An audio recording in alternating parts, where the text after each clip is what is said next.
welcome to the Blindfold Chess Podcast. This week, we are looking at the self-taught chess prodigy, a four-time British champion, a world champion challenger, someone who sparked the 1990s schism between FIDE and the Professional Chess Association, and someone who has been deeply involved in chess development, traveling to over 150 countries. Nigel Short. Born in 1965, Nigel learned how to play chess from watching his father teach his brother the game at the age of 5. From there, he was said to have an insatiable appetite for the game. According to a ChessBase article from 2005, on a Saturday he would study from 9:30 in the morning until 8:30 at night, only stopping because his head hurt. This determination and growth propelled him as a self-taught prodigy, since he did not have a formal coach to help him with his growth. His first taste of global attention came in 1975 at the age of 10, when he went to a simul taking place in London against the then number 2 in the world Viktor Korchnoi.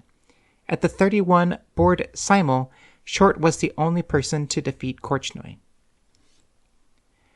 In 1977, at the age of 12, he was the youngest person to play in the British Chess Championship, finishing with a score of 5 out of 11.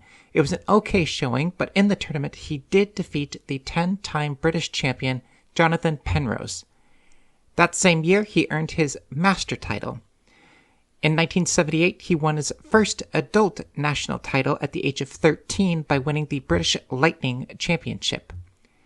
At the age of 14, he finished in a three-way tie for first at the British Championship, but he did lose on tiebreaks, but he did collect his first international master norm. Later that year, he played in the Under-16 World Championship, tying for first, but losing on tiebreaks.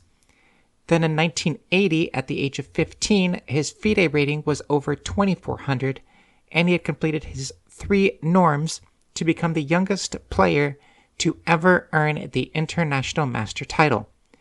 This broke the record that Bobby Fischer had held way back in 1958. From 1980 to 1983, he played in 4 straight World Junior Championships, with his best result coming in 1980 when he finished in second place to a 17-year-old Garry Kasparov. It was around this point when he was 17 that he dropped out of school to focus on chess full-time. In 1984, at the age of 19, he broke the record by becoming the youngest grandmaster of all time. In 1985, shortly after earning his grandmaster title, he played in the BL Interzonal Tournament, where the top 4 players would advance to the Candidates Tournament, fighting for the World Championship. Short finished in a 4-way tie for 4th, leading to playoffs. He defeated John Vanderwell and Iguino Torre to qualify for the Candidates Tournament, becoming Britain's first ever World Championship candidate. At the 1985 Candidates, there were 16 people vying for first, including names like Jan Timman, Mikhail Tal, Boris Spassky, Vasil Simislov, Yasser Seirawan, Viktor Korchnoi, and others. Short finished in 10th with a score of 7 out of 15. He got another chance at the Candidates in 1987 after finishing in a 3-way tie for first in his interzonal tournament, which qualified him for the Candidates, which had changed from a round-robin style to a bracket-style tournament. In round 1, he won 3.5 to 1.5. In round 2, he faced fellow countryman John Spielman, and in an upset, Spielman beat him 3.5 to 1.5, knocking him out of the tournament. From July 1988 to July 1989, Nigel was rated number 3 in the world, behind Garry Kasparov and Anatoly Karpov. In 1990, Short was back in the Candidates Tournament, where in round 1 he got revenge against John Spielman, winning 5.5 to 4.5 on tiebreaks. In round 2, he defeated Boris Gelfand 5 to 3. Then, in the final 4, he defeated Anatoly Karpov 6 to 4. This victory, some would later say, was the end of an era, after Karpov had been the world champion or the world championship challenger for the past 25 years. Then, in the Candidates final, he faced Jan Timman, which featured Nigel's famous king walk game, where Short had marched his king from g1 to h2 to g3 to f4 to g5 in a position where both sides had a queen, both rooks, and a minor piece still on the board, and Timon was powerless to stop it. If you haven't seen that game, I highly recommend it. Short ended up winning that match 6-4 to advance to the World Championship match against Garry Kasparov in 1993, becoming the first British person to qualify for the World Championship. The World Championship, though, was full of controversy. Both Kasparov and Short complained to FIDE of a small prize fund, corruption within the organization, and general unprofessionalism to the point that the two World Championship players broke away from FIDE months before the World Championship was set to happen, and they created their own organization, the Professional Chess Association, or the PCA. With the backing of the first British Grandmaster, Raymond King, they held the 1993 PCA match in London, turning England into a media hub for chess. In retaliation, FIDE stripped Kasparov and Short from their ratings records and their titles, and they held their own World Championship match with Karpov, who was the previous participant in the World Championship, and Jan Timman, who was the runner-up to the candidates tournament that Nigel had beaten. In the PCA, though, Nigel came up just short, where Kasparov won 6 of the 7 decisive games, finishing with a score of 12.5 to 7.5 in 20 games. The organizational split led to 2 different people claiming World Championship titles during this period, with quite a lot of chaos with people having to pick sides as to which organization they wanted to belong to. From Short's perspective, since he was the challenger in the previous PCA championship, he automatically requalified for the 1995 candidates, but was defeated by Gadakamsky. In 1996, the PCA lost their key sponsor of Intel, and the organization slowly went into decline before a reunification match with FIDE was set up in the middle of the 2000s.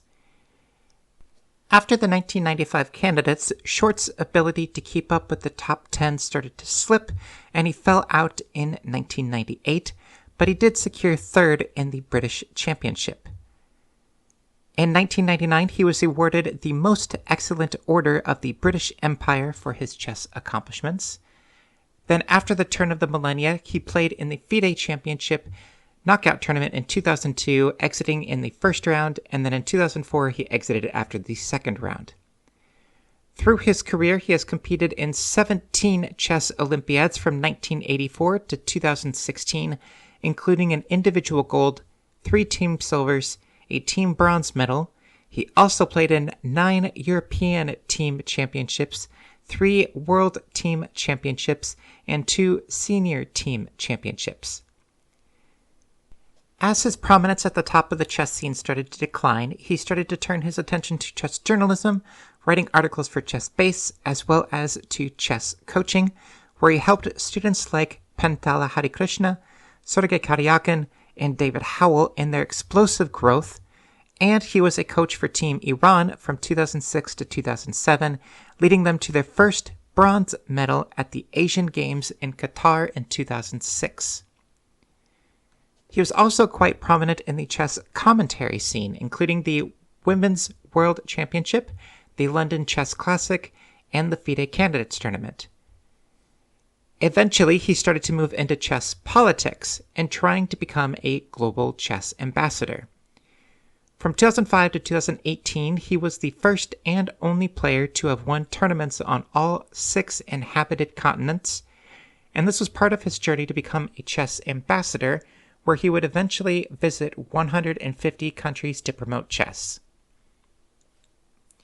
In 2005, he was unanimously elected Secretary General of the Commonwealth Chess Association, becoming president in 2006.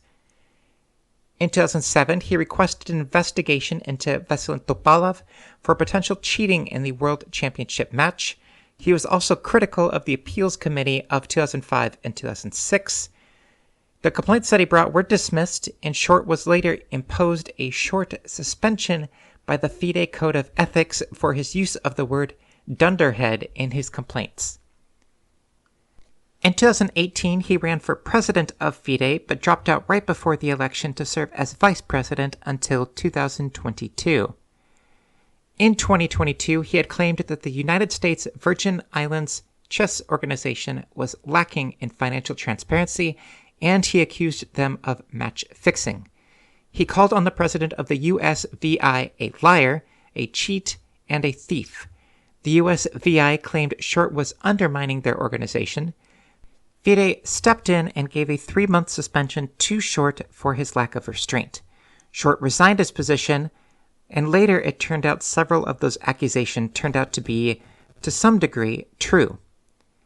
He instead took a role as the FIDE Director of Chess Development, a role that he has been in since 2022. And that puts us to today. For our game this week, we are going to go back to the World Junior Championship of 1982. Joseph Klinger versus Nigel Short. Now, if we're ready, let's begin. 1. Pawn to e4.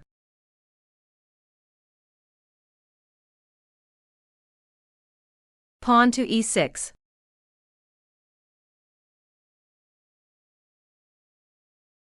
Two. Pawn to d4.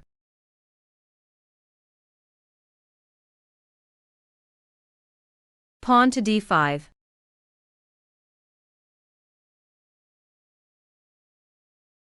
Three. Knight d2. This week's opening is the Tarrasch variation, after white plays the move knight to d2. The knight on d2, while hemming in white's bishop on c1, is trying to defend the e4 pawn without running into pins from bishop to b4. So again, Tarrasch originally made this move popular in the late 1800s, with it seeing a major resurgence when Anatoly Karpov started to play it. Knight c6.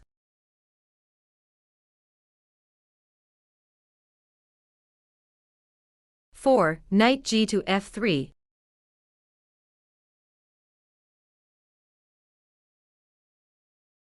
Knight f6.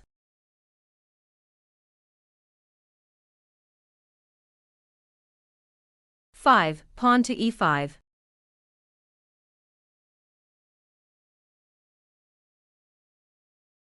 Knight d7.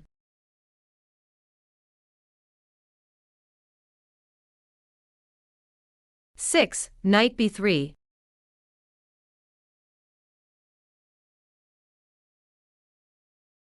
Pawn to a5. What is the idea behind pawn to a5?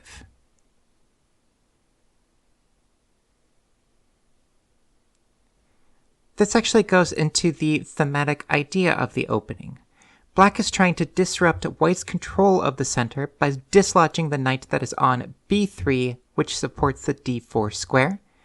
Usually, white responds to a5 with a4, shutting the idea down, resulting in black gaining control of the b4 square, while white gains control of the b5 square.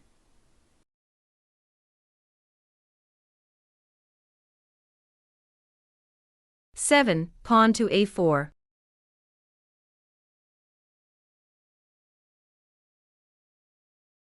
Bishop e7.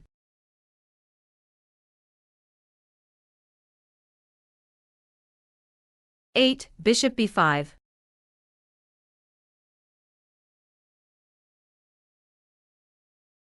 Knight c to b8.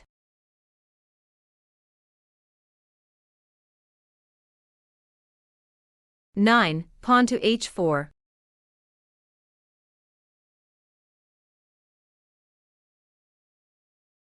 Pawn to h6.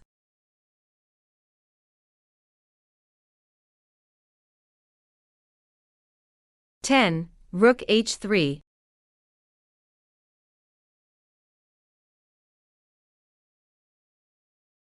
Pawn to b6.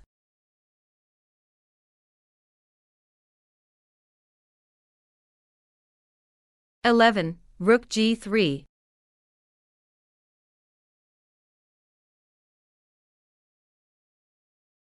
Bishop f8.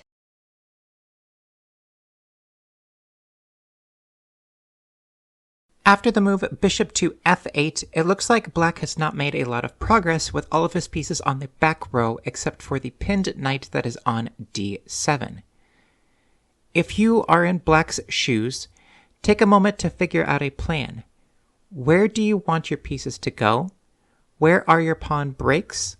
What white pieces are better than yours? Finally, where does your king want to go?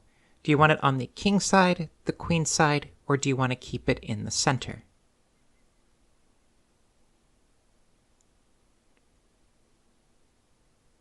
If we are looking at this position, the main idea of the French is white takes a large center, and it is white's job to hold that center, and it is black's job to chip away at that center, so pawn breaks like the idea of pawn from c7 to c5, or pawn from f7 to f6 should be into consideration. In this particular position, that is a little bit premature. Instead, let's look at the minor pieces. The dark square bishop that is on f8 is holding onto the pawn that is on g7 from the rook that is on g3. The knight on d7 is pinned, while white, on the other hand, has a powerful bishop on the a6 to f1 diagonal, whereas our bishop on c8 is the stereotypical French bishop, which gets stuck behind the pawns that are on e6 and d5. So if we could figure out a way to trade our bad bishop for white's good bishop, then that gives us a little bit of breathing room to re-examine our pawn breaks.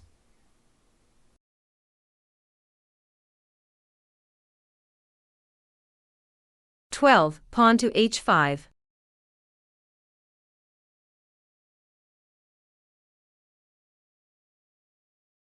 Pawn to c6.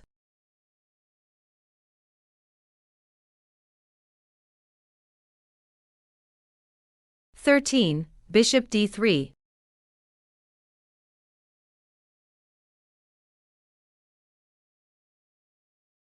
Bishop a6.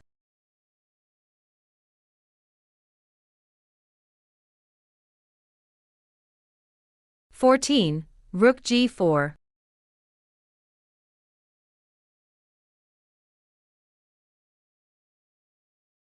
Pawn to c5.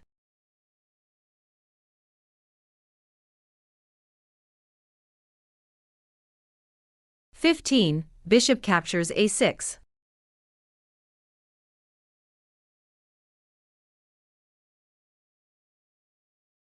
Knight captures a6.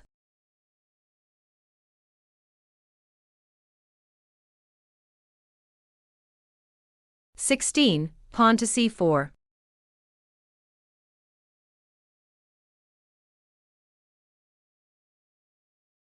Knight b4.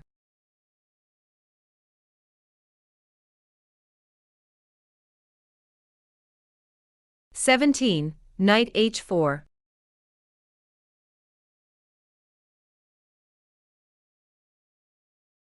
Knight to h4 is a curious move from white. The knight was helping defend the center on d4, and now it is just in the wings. If you were black, how would you respond to this position?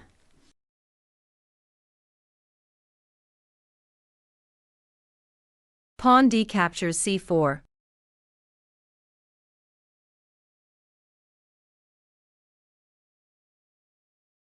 Knight d2.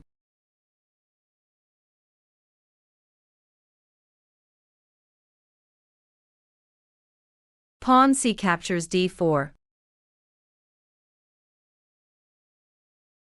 And just like that, white's center has collapsed.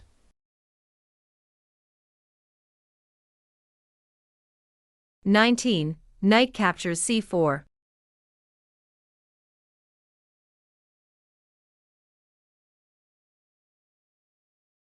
Queen c7.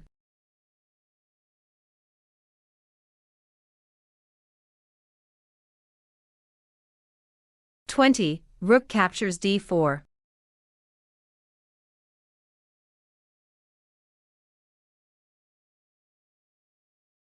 Knight captures e5.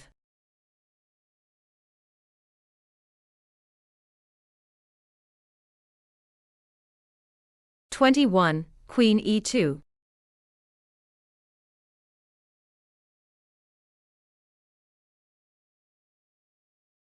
Bishop c5.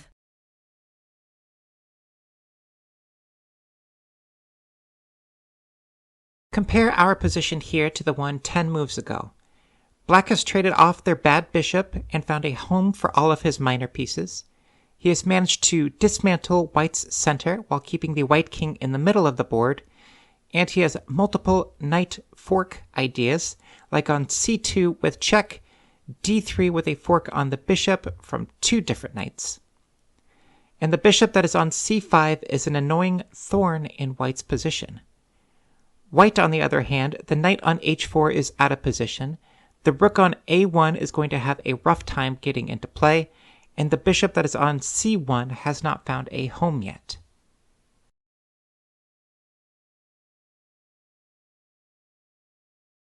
(22) Rook e4.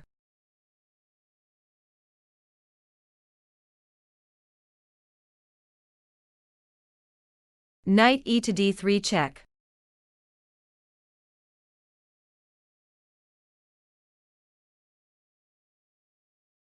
(23) King f1.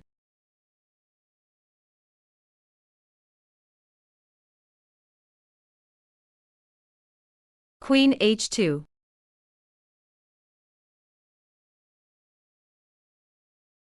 What is Black's idea after queen to h2?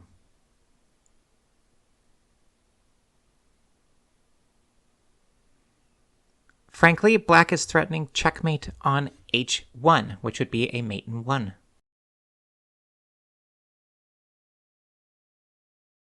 (24) Queen g4.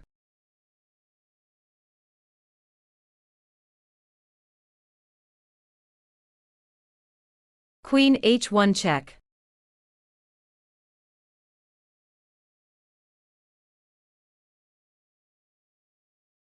(25) King e2.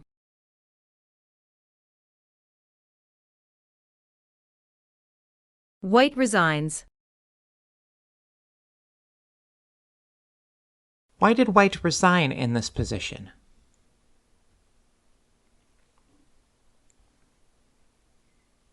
Black could go up a piece by playing knight captures on c1 with check, but the faster idea here is queen to e1 check. White's only move is king to f3. Then Black plays queen captures on f2 checkmate, with the rook on e4 and the queen on g4 taking away the White king flight squares. A game like this helps demonstrate how the French opening can be like a coiled spring for Black. They take some pressure early on, then when they are ready, they launch into a counterattack, breaking down White's position.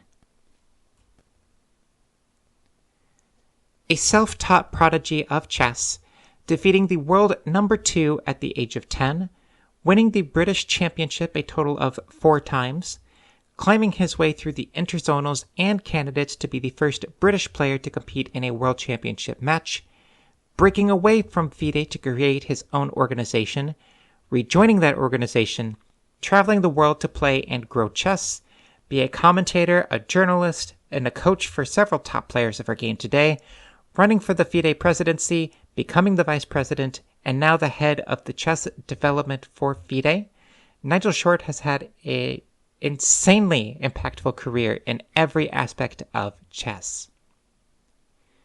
So that is all that we have for this week. Tune in next time, where we will continue to work on our blindfold skills and look at another game of the Masters.